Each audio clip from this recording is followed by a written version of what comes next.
ഹരേ കൃഷ്ണ. മഹാഭാരത കഥയാണല്ലോ പറഞ്ഞുകൊണ്ടിരിക്കുന്നത്. ലോകങ്ങളൊക്കെ ചുറ്റി സഞ്ചരിച്ചു കൊണ്ടിരിക്കുന്ന ലോമശ മഹർഷി ഒരു ദിവസം ദേവേന്ദ്രനെ കാണുവാനായി അമരാവതിയിലെത്തി. ആ മഹർഷി ഇന്ദ്രനെ നമസ്കരിച്ച് ഇന്ദ്രനോടൊപ്പം അതേ ആസനത്തിൽ ഇരിക്കുന്ന അർജുനനെ കണ്ടു. മറ്റു മഹർഷിമാരാൽ പൂജിതനായ ആ മഹർഷി ഇന്ദ്രനോടൊപ്പം തന്നെ ഇന്ദ്രാസനത്തിൽ ഇരിക്കുന്ന അർജുനനെ കണ്ട് മഹർഷിക്ക് സംശയം തോന്നി. ക്ഷത്രിയനായ അർജുനൻ ഇന്ദ്രാസനത്തിൽ കയറിയിരിക്കുവാൻ എന്താണ് അർഹത? ഈ മഹത്തായ സ്ഥാനം അലങ്കരിക്കത്ത എന്ത് സൽക്കർമ്മമാണ് അർജുനൻ ചെയ്തത്? ദേവന്മാരാൽ നമസ്കരിക്കപ്പെടുന്ന ഈ ഉന്നത പദവി എങ്ങനെ അർജുനന് ലഭിച്ചു? ലോമശ മഹർഷിയുടെ ഈ സംശയം അറിയുകയാണ് ദേവേന്ദ്രൻ. അതുകൊണ്ട് ദേവേന്ദ്രൻ തന്നെ ലോമശ മഹർഷിയോട് അത് പറഞ്ഞു മനസ്സിലാക്കുകയാണ്. ദേവേന്ദ്രൻ പറഞ്ഞു, ബ്രഹ്മർഷേ, അങ്ങയുടെ വിചാരം ഞാൻ അറിയുന്നു. ഭവാന്റെ സംശയം ഞാൻ തീർത്തു തരാം. അർജുനൻ ഒരു സാധാരണ മനുഷ്യനല്ല. ഇപ്പോൾ മനുഷ്യരൂപം ധരിച്ചിരിക്കുന്നു എന്ന് മാത്രം. എൻ്റെയും കുന്തിദേവിയുടെയും പുത്രനാണ് അർജുനൻ. എന്നിൽ നിന്ന് അസ്ത്രവിദ്യകൾ സമ്പാദിക്കാനാണ് അർജുനൻ ഇപ്പോൾ അമരാവതിയിൽ എത്തിയത്. ഇനി ആരാണ് അർജുനൻ എന്ന് ഞാൻ അങ്ങേക്ക് പറഞ്ഞു തരാം. പുരാണ മുനീശ്വരന്മാരായ നരനാരായണന്മാരാണ് ഋഷികേശനും ധനഞ്ജയനും. 3 ലോകങ്ങളിലും വിഖ്യാതരായ നരനാരായണ മുനിമാർ കാര്യനിർവഹണത്തിന് ധർമാർത്ഥം ഭൂമിയിൽ മനുഷ്യരായി അവതരിച്ചു. മഹർഷികൾക്കും ദേവന്മാർക്കും കൂടി കാണുവാൻ വയ്യാത്ത ബദരി ആശ്രമത്തിലാണ് മുമ്പ് ഈ കൃഷ്ണനും അർജുനനും താമസിച്ചിരുന്നത്. ഗംഗാനദി ഉത്ഭവിക്കുന്ന സ്ഥാനത്താണ് അവരുടെ ആശ്രമം. ഹേ ബ്രാഹ്മണ, എൻ്റെ അപേക്ഷ പ്രകാരം അവർ ഈ ഭൂമിയിൽ ജനിച്ചിരിക്കുകയാണ്. ഈ മഹാവീരന്മാർ ഭൂമിയുടെ ഭാരം തീർക്കും. ഈ ഭൂമി മുഴുവനും അസുരന്മാർ വാണിരിക്കുന്ന കാലമാണ്. ഈ വീരൻ അവരെ സംഹരിച്ചു കഴിഞ്ഞാൽ തിരിച്ചു പോകും. ലോമശ മഹർഷേ, അങ്ങ് ഭൂമിയിൽ പോയി യുധിഷ്ഠിര രാജാവിനെ കണ്ട് എൻ്റെ വാക്ക് പറയണം. അർജുനനെ ചിന്തിച്ച് ഉത്കണ്ഠ വേണ്ട.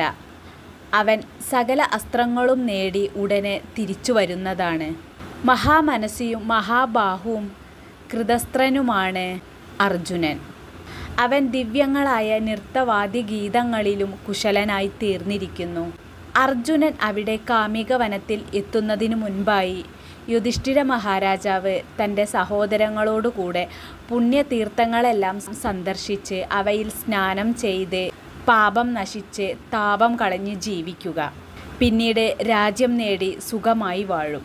എൻ്റെ ഈ സന്ദേശം അങ്ങ് യുധിഷ്ഠിര മഹാരാജാവിനെ അറിയിക്കണം. തപോബലം കൂടിയ ഭവാൻ തീർത്ഥയാത്ര ചെയ്യുന്ന പാണ്ഡവരെ രക്ഷിക്കുകയും ചെയ്യണം. ആ തീർത്ഥയാത്രയിൽ ബ്രാഹ്മണർക്ക് വേണ്ടത്ര ദാനങ്ങളും ഭവാൻ യുധിഷ്ഠിര മഹാരാജാവിനെ കൊണ്ട് ചെയ്യിപ്പിക്കണം. അപ്രകാരം തന്നെയാകാം എന്ന് പറഞ്ഞ് മഹാതപസ്വിയായ ലോമശ മഹർഷി കാമ്യകരണത്തെ ലക്ഷ്യമാക്കി ഭൂമിയിലേക്ക് പോയി. അവിടെ ചെന്ന് ശത്രുവിനാശകനും കുന്തിപുത്രനും സത്യസന്ധനുമായ യുധിഷ്ഠിര മഹാരാജാവിനെ മഹർഷിമാരാലും സഹോദരന്മാരാലും ചുറ്റപ്പെട്ടിരിക്കുന്നതായി കണ്ടു. ഇനി ധൃതരാഷ്ട്ര മഹാരാജാവിനെ കുറിച്ചാണ് പറയുന്നത്.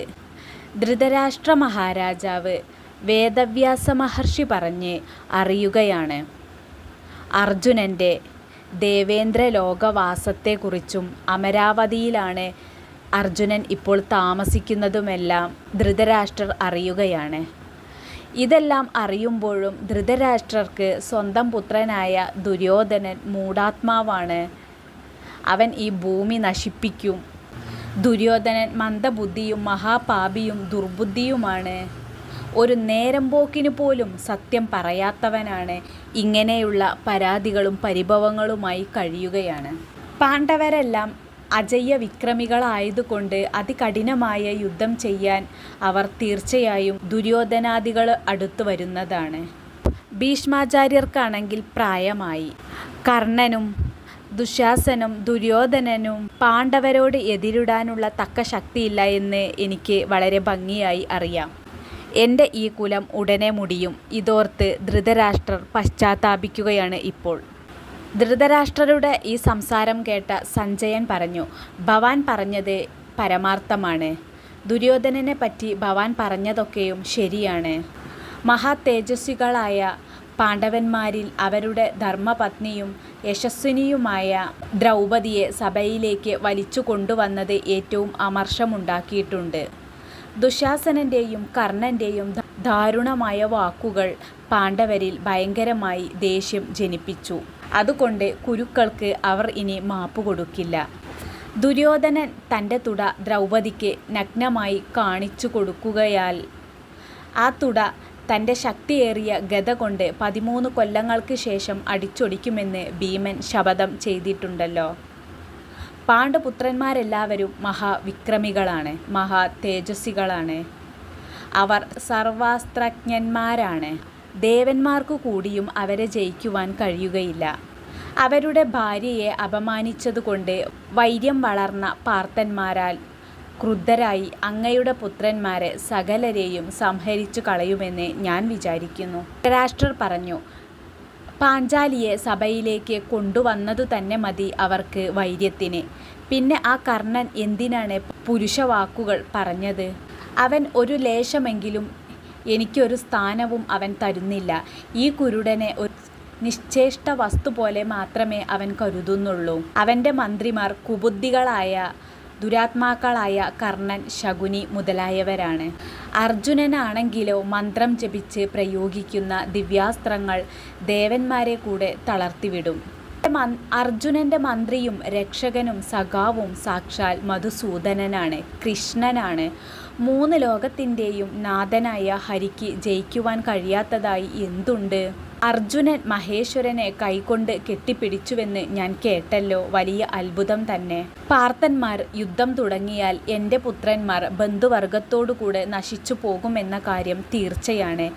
എൻ്റെ പുത്രന്മാർക്ക് ഒരു രക്ഷയും ഞാൻ കാണുന്നില്ല.